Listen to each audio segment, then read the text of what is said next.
Haleluya. Kinachosababisha watu tushindwe leo, hakuna uumbaji ndani ya mtu wa leo, ila kuna uharibifu ndani ya mtu wa leo.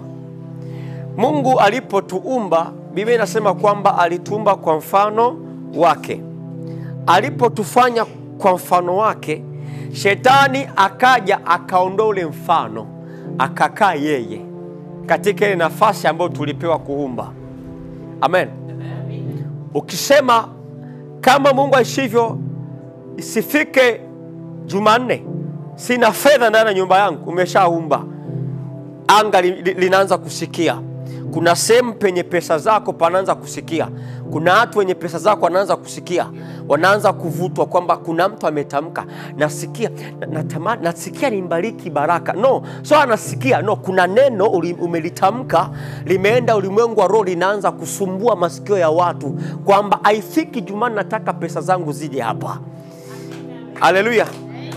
Aposto, ninadai watu wengi, sikiliza, unawadai hawakupi kwa sababu hauna vigezo vya kupata, vya kupewa.